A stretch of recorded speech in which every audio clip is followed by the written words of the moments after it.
Hello and welcome to another Best Junglers episode, this one fresh for patch 11.21 and hopefully 22 as we head towards the end of Season 11 and the beginning of Season 12. Now this patch actually only saw nerfing to one jungler, Graves. Did it affect him? No. Why? Well, because they finally nerfed that abomination known as Gore Drinker. They finally nerfed the abomination known as Conqueror on Assassins. So what happens when you take a whole bunch of meta junglers who run Gore Drinker and Conqueror, and then you reduce their ability to survive when they shouldn't? You get an absolute whole meta shakeup, and that's what we're going to be looking at in this video. Don't forget the infographic of this video will be uploaded on my Patreon, and as the end of the season arrives thusly, and the best time to climb is now because we have a clock on it and you want to reach your peak, please consider heading to our sponsor, League of Coaching. Grab yourself some high elo coaching to explain anything about the role, such as itemization, how to use a map effectively, or champion-specific micro. In order to figure out where you should path, how you should path, and why you should path, consider their live coaching, VOD review coaching, and much more. Simply sign up on the website, choose your coach, join their Discord from the link in the description below, select your time on their schedule, make sure you are fully prepared for the end of the season, head to League of Coaching's website with the link below, and go and earn those rewards. And to start us off on the S tier page is, of course, Kha'zix. Now, you might be thinking, Gore Drinker, Conqueror, these were nerfed. Did not Kha'zix enjoy these two things? Did not Kha'zix also become an abuser of items that he should not be abusing?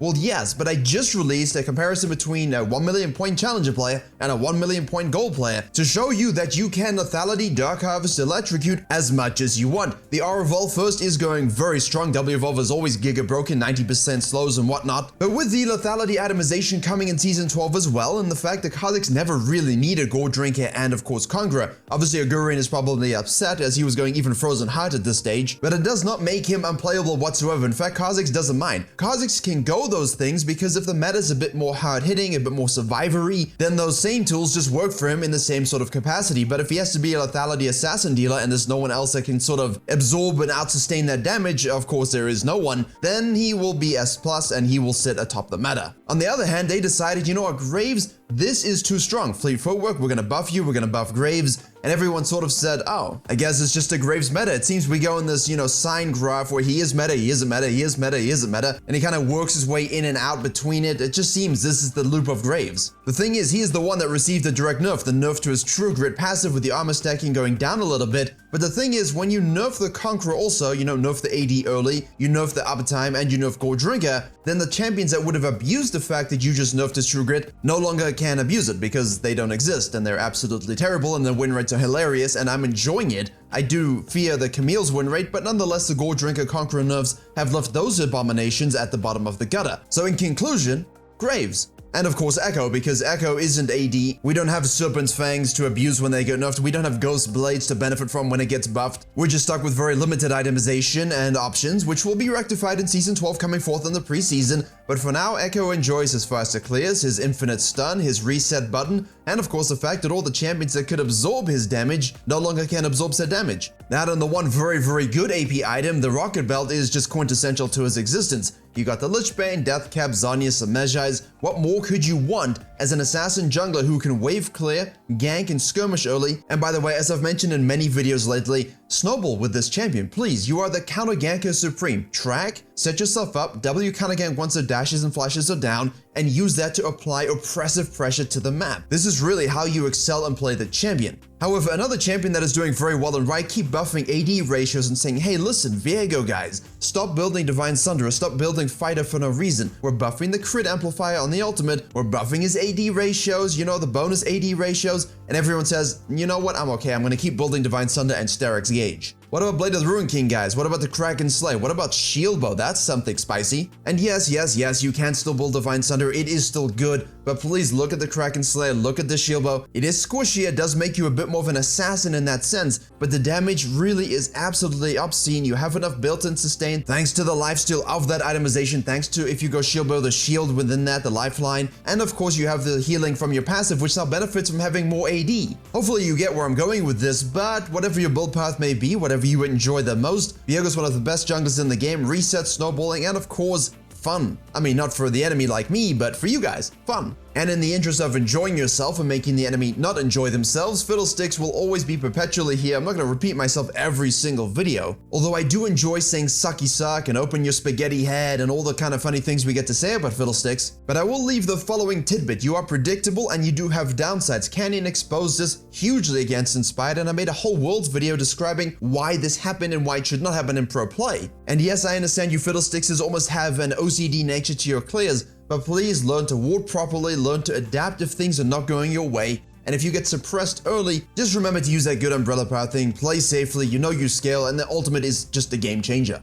Next up, we have Evelynn, and she is also benefiting from the lack of Gore Drinker Conqueror enthusiasts, but her win rate has never really dipped. She's been a permanent feature most of the season, enjoying sitting in the shadows as one would expect an Evelynn to do. And if ADCs and any side laner or someone out of position disrespects those shadows, do unto them that which you would not want to be seen outside of said shadows, because obviously as a succubus you enjoy a certain different aspect of life, or the life if you understand that reference. Either way, enjoy the squishier version of the assassin junglers that are running around, and the fact that those fighters that will out-sustain you in elongated fights can no longer do so, which means if you catch them out, you obliterate them. Counter jungle well, farm well, use that ultimate intelligently, and enjoy the fact that no one ever seems to remember control wards. Next we have Xin Zhao, and you're probably a little shocked to see him given everything I've been saying in this video. And while he of course will feel the changes to Conqueror and Gore Drinker, his kit and the ability for him to stack it so quickly and how strong he is early really means he suffers less than a lot of other junglers. However, I'm gonna give you one word.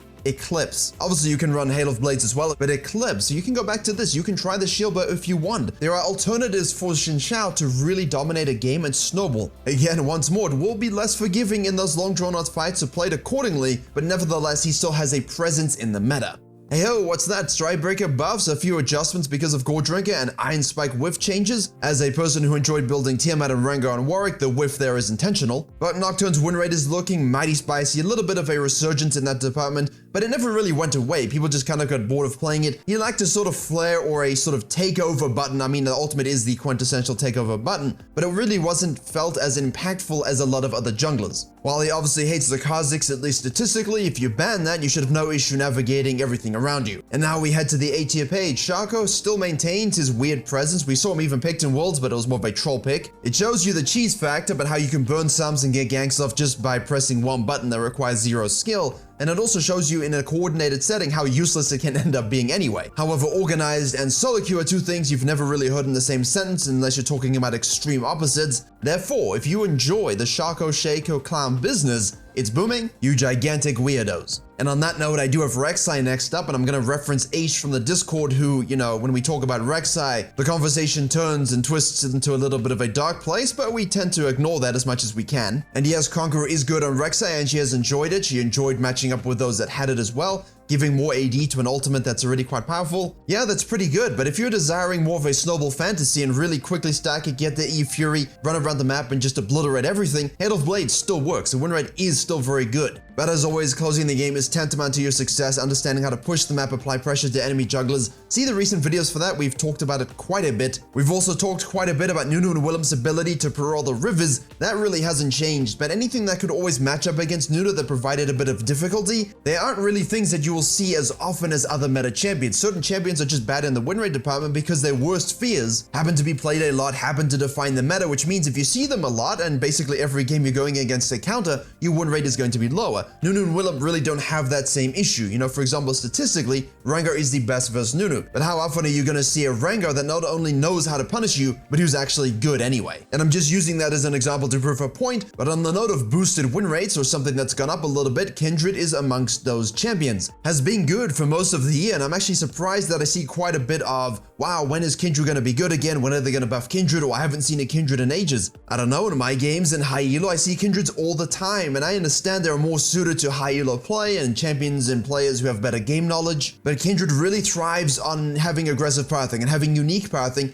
And in this meta where pathing creativity can be very heavily rewarded, this is basically a Kindred's dream. Realize it. But if all of that is way too finesse for you, all of that is just too much thinking, you don't want to do that, you prefer to run at people's faces really fast, stick a pillar into the ground to slow them some more, and then chomp away their AD and infinitely sustain when they die? Trundle. Yeah, I thought the bad man had gone away, but turns out when you nerf a bunch of stuff that, you know, he doesn't like, he tends to stick around. Great for low elo, great for mid elo, great for pro play, You know, obviously it has a bit more of a matchup component in terms of just blind picking it, but the troll is strong in this one. Next, we have Poppy. I'm finally putting her in this tier list because her play rate is up, her win rate was sustained, and yes, she is a bit more situational in terms of matchups like Trundle. Overall, if you blind picked it and played it into every game, you would have absolutely no issue climbing regardless. I just did a full Phase Rush gameplay review of EDG Junjia, who just reached rank 1 in EU West. That is on the gameplay channel, so make sure to head over there if you have historically enjoyed, you know, Predator and Electrocute and Dark Harvest, but don't really understand the Phase Rush more finesse build path that you can go now. Divine Sunder obviously is a core itemization choice. You can go full tank if you choose to, but I do think the Divine Sunder into something, you know, a bit more fightery and tanky and hybrid, if you will,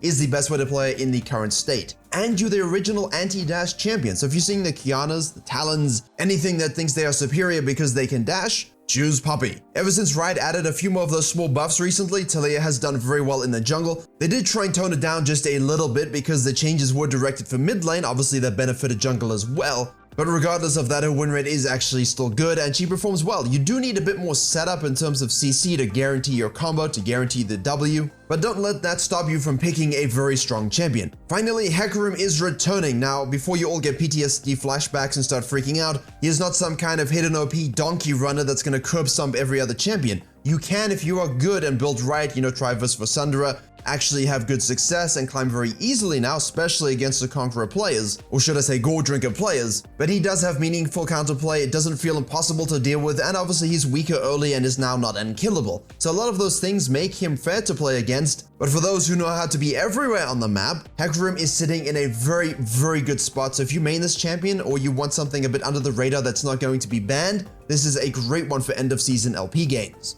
And now for low elo, Master Yi is still here, Amumu is still here. Graves has shown up because Graves is just good everywhere. And I'm sure you're noting the Ramus and the Warwick. Easily Viego works here also. There's a lot of choices that you can actually use to get out of low elo if you play them properly. These are just champions that are performing exceptionally well, don't require an advanced degree or any set of qualifications. You can just walk in and hit stuff. I mean, Ramus, he does it for you. And is especially good if you happen to, for some reason, see a lot of Master Yi plays running against you. And I understand it's kind of annoying to always see Master Yi and Amumu, but they work for a reason. They work because people don't know how to teamfight properly, and they don't know how to close games. Take advantage of it. Get gold. Do it.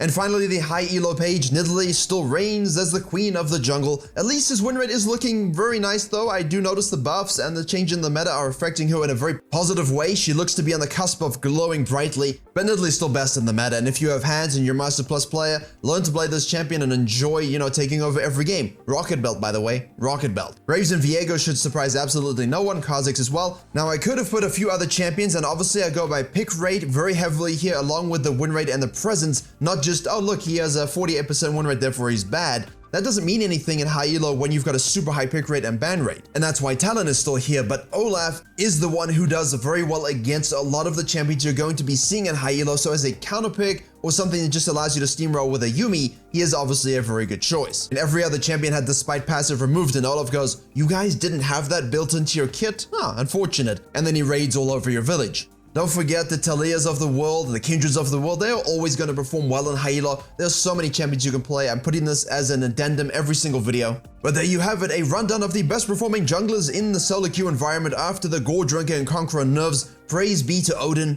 Go and get that end of season LP. Best of luck on your journeys to get gold, to get platinum, diamond, whatever your peak or goal might be. Thank you very much for watching. Please do like, share, and comment if you did enjoy and learn something. Don't forget to subscribe for a whole bunch of jungle videos and the Season 12 Scuttle Crab removal button coming very soon. And as always, I will see you all in the next tutorial.